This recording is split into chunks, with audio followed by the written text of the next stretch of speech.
I have found nothing on how to save your room and everything in it from a fire you started to kill the Easter Bunny in the book of How to Stop a Fire. So I'm just gonna leave and I'm just gonna find a house that has a room similar to mine's and has exactly everything that I own.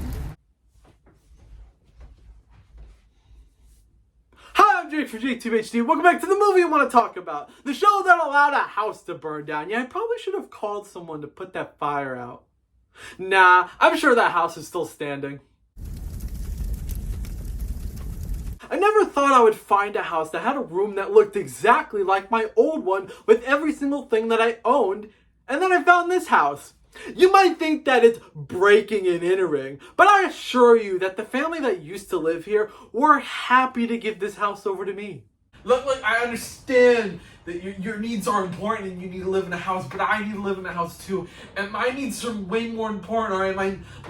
My house burned to the ground, okay? It's no longer standing. I know that it was my fault, but I just need a house to live in, all right? And you guys can live in the shed, all right? You and your wife and your kids can live in the shed, okay? This is nice and cozy, all right? All right? You got stuff to play with.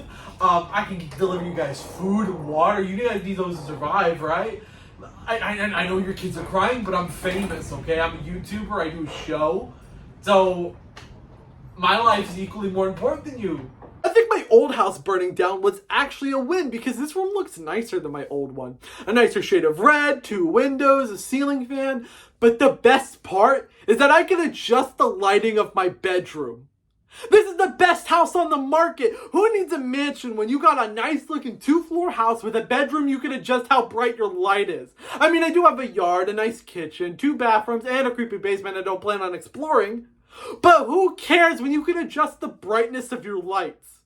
Well, now it's time to stop bragging about the new house and start exploiting it for content.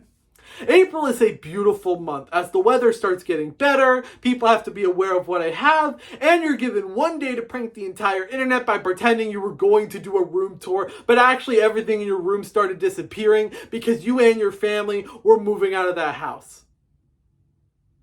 It's also the month that has a day where it's okay to smoke weed.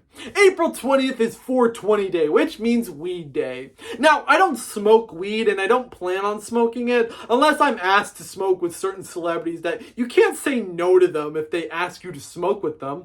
You can't look Snoop Dogg in the eyes as he's handing you a blunt and say no thank you to that offer. That's just against the rules. Besides that, I'm against smoking anything people smoke. That includes weed, cigarettes, and especially vapes because those shits smell awful.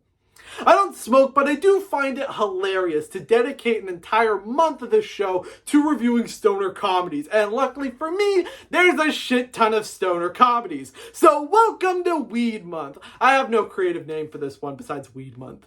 So let's change to De La Soul CD again. Its stakes is high because weed makes you high.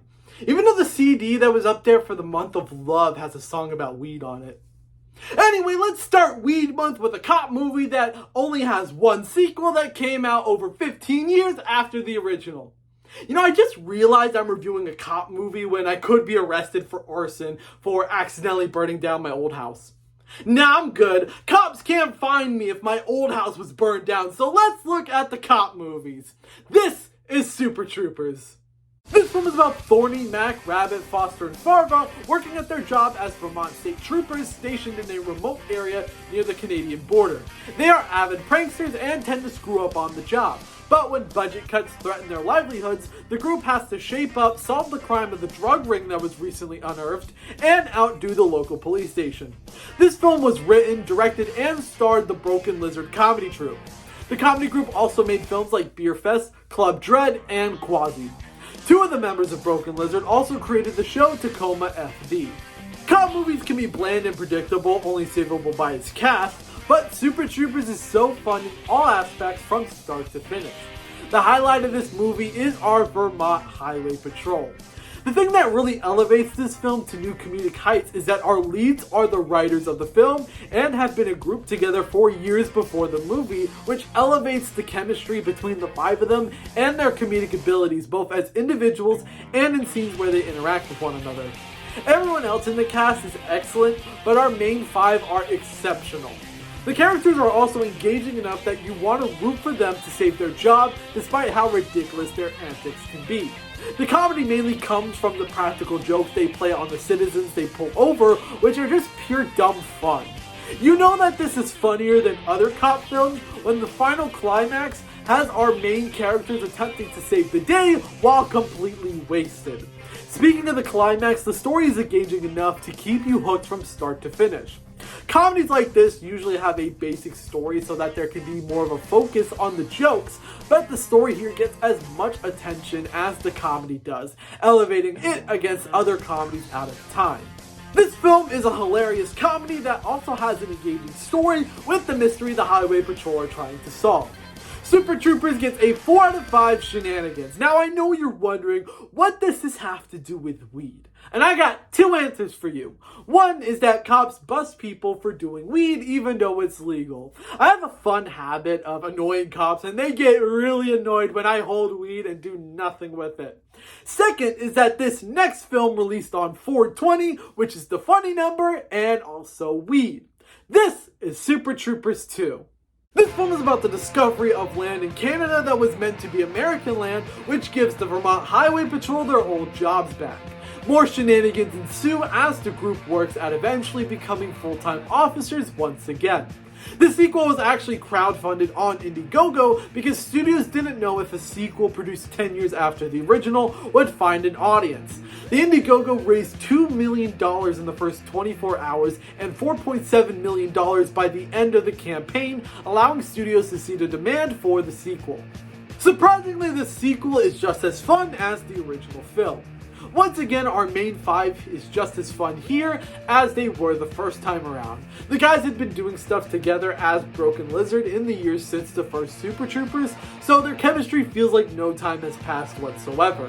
The returning additional cast and newcomers are fun to watch, but our core 5 and Brian Cox steal the show just like last time. Some of the jokes are callbacks to the iconic bits of the first film, but the majority are new funny jokes that can stand toe-to-toe with the jokes from the first film. Funnier jokes are able to happen since, thanks to the Indiegogo, they have more money to tell bigger and grander jokes. The plot of this film is somewhat similar to the first film, and it can feel repetitive in some spots, but in some ways it can be unique and different from the first film, with the element of this spot in Canada becoming American soil.